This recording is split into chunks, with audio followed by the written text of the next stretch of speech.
అమాచా, అమాచా. ఏమిటి ప్రభు? ఈ కారడంలో పసికందు ఆక్రందన వినిపిస్తోంది.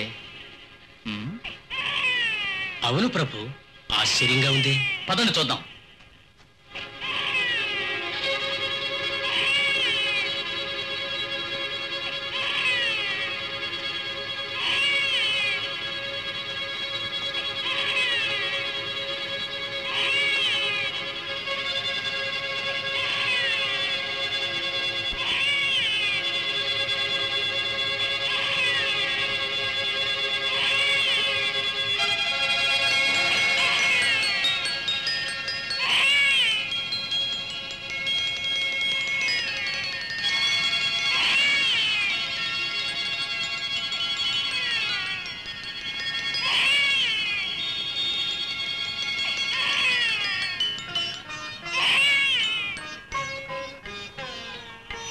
అమాచా, ఈ అడవిలో బిడ్డ.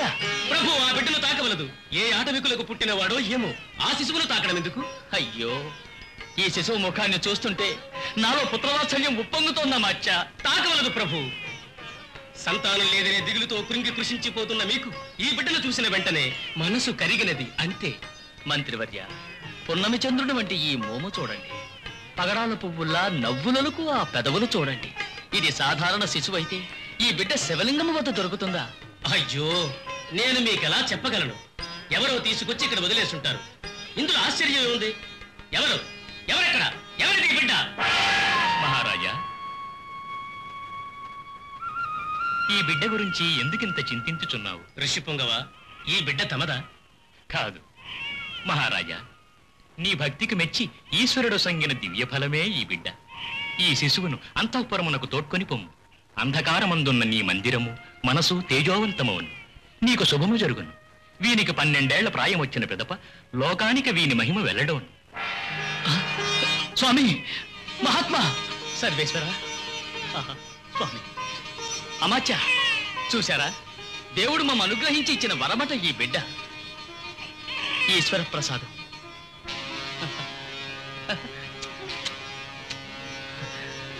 నేటికి మా పూజలు ఫలించినవి. మా భాగ్యమే భాగ్యం, మా భాగ్యమే భాగ్యం.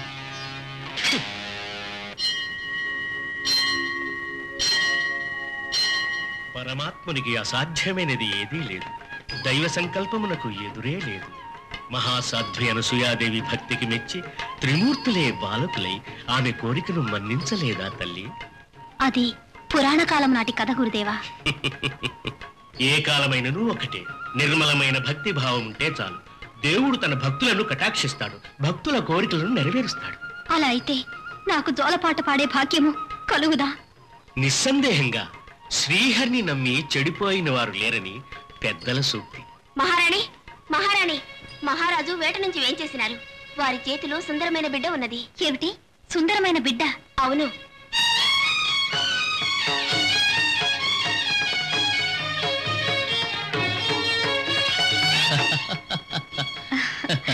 ప్రభు. దేవి, చూసావా ఈ ముద్దు బిడ్డను? ఎవరిది శిశువు? మనదే. వెళ్ళిన నాకు ఆ దేవుడిచ్చిన ప్రసాదం. సంతానం లేని మనకు హరిహరులిచ్చిన వరం దేవి.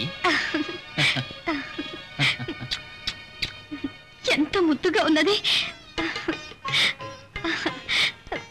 స్వామి, ఇది మన బిడ్డే కదా? మన వద్దనే ఉంటుందా? అనుమానం ఎందుకు? నేటి నుంచి ఈ బిడ్డకు నువ్వే తల్లివి. తల్లి? ఈ బిడ్డకి నేనే తల్లిని. గురుదేవా, మీ మాట యథార్థమైనది.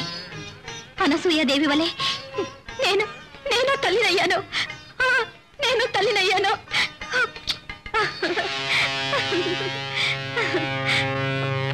మహారాజుకి బిడ్డ దొరికాడని చెప్పారే, భావి యువరాజు వాడే అవుతాడు కదా. ఇంకా మనం రాజు రాణి అవడం అనేది ఒట్టి కళనుకోవాలి. కళను నిజంగా మార్చడానికి నేనున్నాను కదా హృదయరాణి.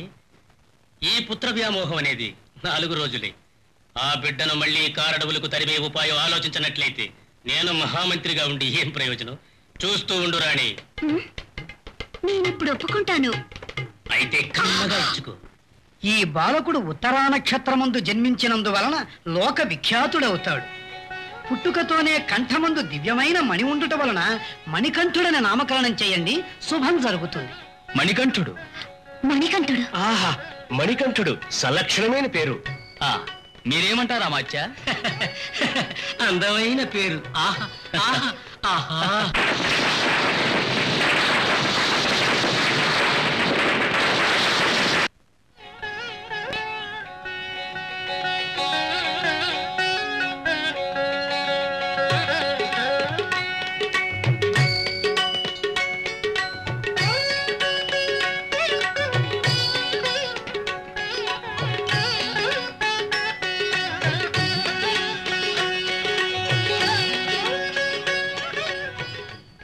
మణికంఠ, నీకిష్టమైన మామిడి పండు తీసుకో. ఎంత బాగున్నది ఫలము. ఇది నీవే తీసుకో. నాకొద్దు. ఇది నీకెంతో ఇష్టమైన పండు. ఇది నువ్వే తిను. నాకు దీనికన్నా నీవన్ననే ఇష్టము. ఇది నీవు తినినచో అదే నాకు సంతోషము. వద్దు.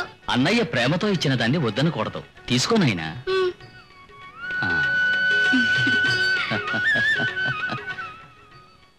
రామలక్ష్మణుల సోదరవాత్సల్యం గురించి కథల్లో విన్నాను. ఇప్పుడు ప్రత్యక్షంగా చూస్తున్నాను. వయసుకు మించిన జ్ఞానము, అలవకు మించిన తెలివితేటలు మన మణికంఠునికి ఉన్నాయి. వాడు దేవకుమారుడు దేవి. వాడు మనకు లభించటం మన పుణ్యం. ఆ సంతోషంలో మీ కర్తవ్యం మర్చిపోకండి. మణికంఠుణ్ణి గురుకులానికి పంపించాలి. అంతటి మహాజ్ఞాని అయిన శ్రీకృష్ణుణ్ణి నందుడు గురుకులానికి పంపించాడు కదా, ఆ విషయం మీకు తెలుసుగా. ఆ ఆలోచన నాకు లేదనుకున్నావా దేవి?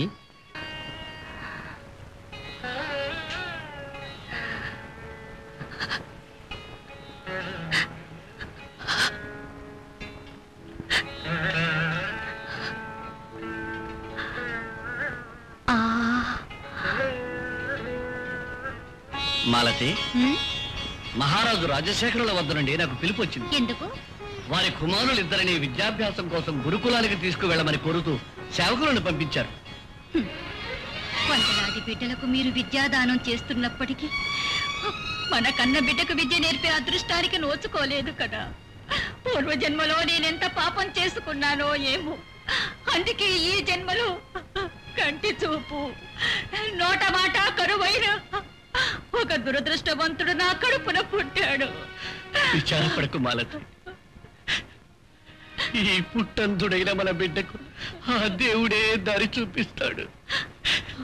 ఆ దేవుడే దారి చూపిస్తాడు. ఆయుష్మాన్ భవ.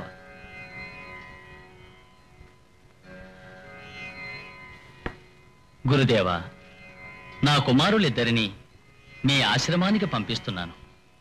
ఇక పైన వీరిద్దరికి తల్లి, తండ్రి, గురువు, దైవము సర్వము మీరే. దయతలిచి నా కుమారులకు విద్యాదానం చెయ్యండి. అది నా భాగ్యం. మహారాజా, వీరి విద్యాభ్యాస బాధ్యత నేను స్వీకరిస్తాను. కుమారులారా, దీర్ఘాయుష్మాన్ భవ.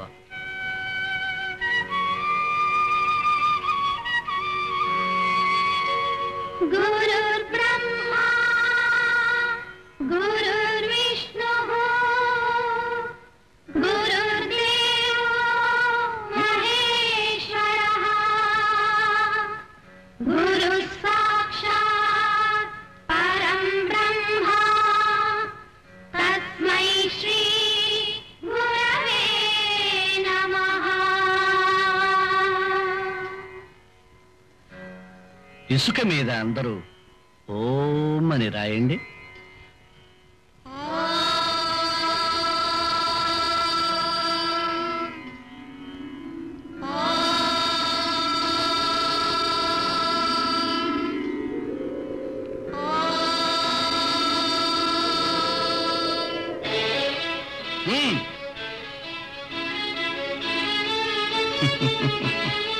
సంధించండి.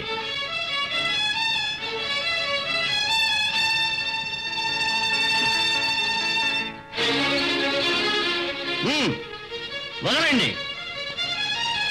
ఆహా,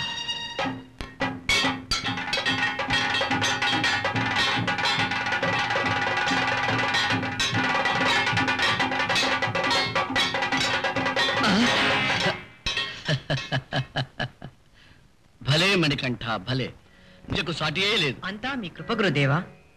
విజయీ భవ.